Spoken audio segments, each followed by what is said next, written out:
This comment reminds me of an incident that happened to me when I studied abroad in Ecuador for a couple of months, and oof, oof. There were a lot of race-related things that happened to me on this trip because I was the only Black person and one of only, I think, 3 people of color on this trip. 3? Actually, now that I think about it, it was me.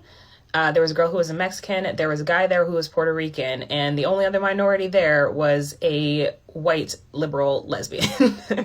But I digress. The story's not about them. While I was studying abroad, I wasn't like doing it on my own or, like it was through the school, but we had host parents.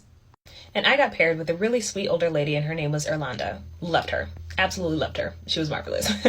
But I do remember one of our very first conversations that we had when I got there, and it was about my boyfriend. She had asked if I had had somebody back home, and I showed her a picture.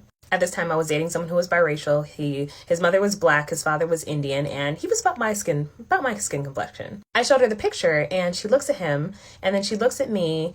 She looks back at the picture, and then she's like, no. And I'm confused. I'm like, what?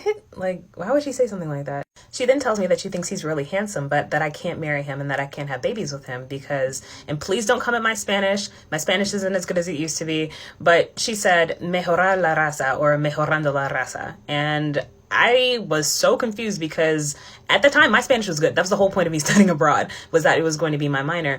And what she had said, literally translated in my head, was better the race. And I was confused as to why she would say something like that to me or what it even meant. And so I asked her for clarity.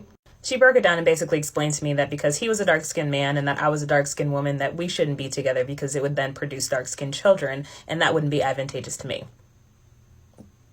And y'all know, the sound like the nigga was too stunned to speak. I mean, I just stared at her because she was not a fair-skinned woman, and I couldn't believe that she was saying something like that to me. But after she said that, I noticed the way that I was experiencing Ecuador and the way that my peers were experiencing Ecuador were like 2 completely different experiences, night and day. And the sad part is, if I'm being very honest with myself, this was definitely foreshadowing for what was to come